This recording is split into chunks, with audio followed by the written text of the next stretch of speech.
I'll start with the three key takeaways. Clinical confirmation of P. gingivalis as an upstream driver of Alzheimer's and a potential new target for treating Alzheimer's. Identification of the patients for this therapeutic approach, about 50% of the mild moderate patients with greater levels of P. gingivalis infection, and characterization of the efficacy of Atuzaginstat, about 30 to 50% slowing of decline in this population, and more detail on the safety and therapeutic dose.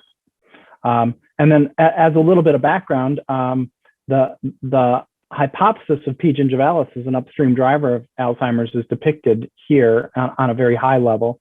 And we know that all these risk factors listed on the left side here are risk factors for infection getting in through the blood-brain barrier, and other risks that are immune system risks. And this upstream infection really explains a broad array of findings in Alzheimer's, including neurodegeneration, fragmentation of key proteins, and then the host immune response, which has all the features listed here. And this is done because P. gingivalis is both intracellular, which is important, and also asaccharidic. It doesn't live on sugars or carbohydrates, it lives off proteins. It does that by releasing these gingipain proteases, which go around chopping up proteins inside the cell, digesting a cell and destroying it from within, and chopping up things like ApoE and tau. It's known from the gingivitis or dental literature that it's very hard to kill this bacterium because it's endemic in the population. It hides inside of cells where a lot of antibiotics can't penetrate, and so on and so forth. And so we targeted not the bacteria itself, but the gingipain proteases with our drug, COR388 or Atuzaginstat. It binds covalently and thus permanently deactivates the proteases. And that does two things. It stops all this damage, but it also starves off the food supply to the bacterium, which then reduces the load of the bacterium. But it doesn't really eradicate it completely. So this is you might want to think of this treatment more like the protease inhibitors for HIV, a rest of life treatment to keep the microbe level down, but not eradicate it completely. It's not like a course of antibiotics for an infection on your arm or in your lungs or whatever. And then this is a large database of different converging evidence from many different scientific domains supporting the theory I just showed you. So for example, epidemiology, there's multiple papers showing that periodontal disease is a risk factor for and a predictor of Alzheimer's disease. There's clinical observation studies showing that Alzheimer's patients with greater periodontal disease decline more rapidly. There's a whole lot of published science on the disease pathology, and beta amyloid is an antimicrobial, and importantly, a lot of this work has been published and or replicated by independent third-party laboratories or done in collaboration with independent laboratories. It's really only a small fraction of it that just comes from Cortexyme and hasn't been replicated.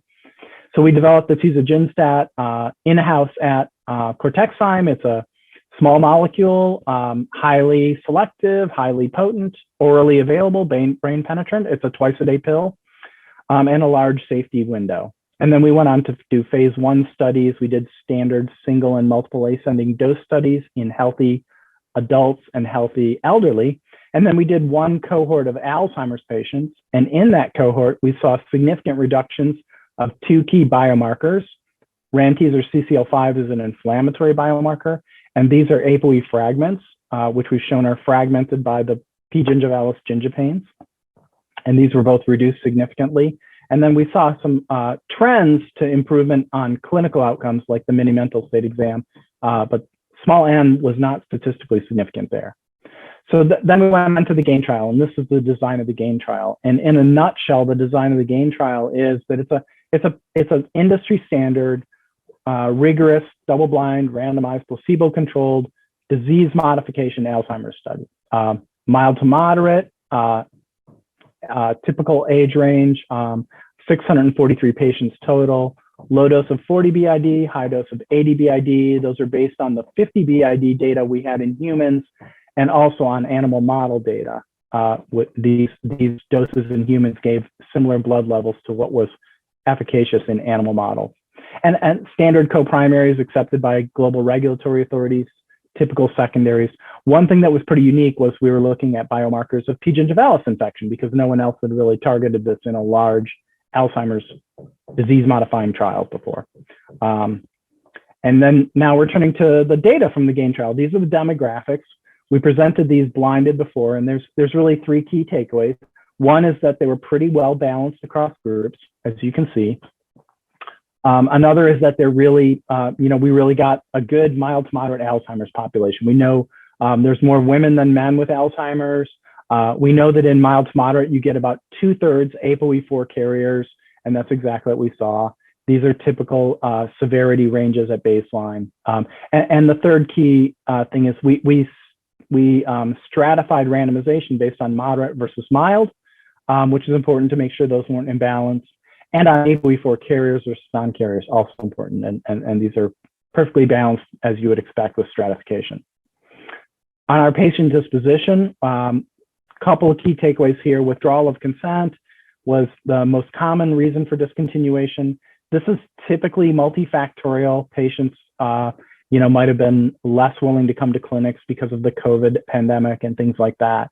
But you also see that overall there was a higher discontinuation due to adverse events in the drug treatment groups than in placebo. Some of these were due to asymptomatic lab changes. And then this is the overall co-primary endpoints. And we looked at both parametric and non-parametric. This was pre-specified as a sensitivity analysis for non-normality of the distribution. And we did see non-normality of our distribution as you see in a lot of Alzheimer's studies. And the key takeaway here is that in the overall intent to treat population, we did not see significant differences. And then this is where the data really gets interesting because we expected actually that we may not see effects in the whole population because we've never tested this before. But we, based on all of the theory behind P. gingivalis as a cause and P. gingivalis infection being upstream from the cause, we expected that patients that had higher levels of P. gingivalis infection might be more likely to respond to Atuzaginstat, which is targeting P. gingivalis. So we pre-specified in our statistical analysis plan filed with the FDA that the most likely identifiers, responders, might be patients with higher levels of P. gingivalis. And we didn't know which of these biomarkers would be best. This is in saliva, and this is in serum or peripheral blood, and this is in cerebrospinal fluid by a lumbar puncture. But the saliva is actual DNA measured in the saliva, whereas the blood and CSF were measurements of anti-PG IgG antibodies. And since that's a host response, it's an indirect effect. One person might have a better immune system and have higher IgG, which actually means they're controlling the infection better, but they have higher levels of IgG. So they all have pros and cons. And we also pre-specified that we expected if PG was a cause and we're treating the cause, that changes in PG would correlate with clinical outcomes. And I'll show you data on all of these. And these are each, we looked at about 50% of patients in each of these. The PG DNA in the saliva was about 38%, but we have a slightly better technique for doing this in the future with just straight saliva as opposed to an oral rinse, and that detects a little over 50%. So across all of these, we're looking at roughly 50% of Alzheimer's patients. And then when we look at these patients with higher levels of PG infection, as measured by the DNA in saliva, the IgG in serum, or the IgG in CSF, you see slowing of disease progression in both the drug treatment groups. Several of these are statistically significant, despite the fact that these are smaller subgroups we're looking at, so they have less statistical power. So actually seeing this statistical significance is actually quite compelling. And seeing it across a couple different methodologies and in a couple different subgroups is all the more compelling. And then the magnitude of effect you can see ranges from 26% slowing to 57% slowing on this analysis. And this is the primary analysis. And again, we did a sensitivity analysis with non-parametric statistics, which are generally more conservative. And again, we saw anywhere from 40 to 56% slowing. And again saw some that were statistically significant. Again, that's very compelling given the small subgroups. And then finally, one other key takeaway here. In general, it kind of looks like 80, the higher dose, is doing a little better, especially at first. But you can see that 40 is catching up. And in fact, 40, the slope looks really different than placebo. So it looks like a disease-modifying effect, you would expect.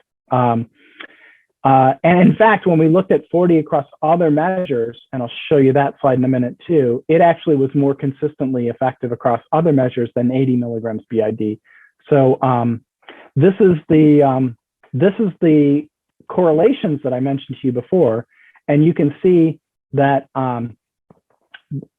we looked at the reduction in P. gingivalis in the saliva for the first 24 weeks, and how well that compared or correlated with clinical outcomes at both 24 weeks and 48 weeks. Because if PG change is causal, you'd expect it to precede the clinical changes.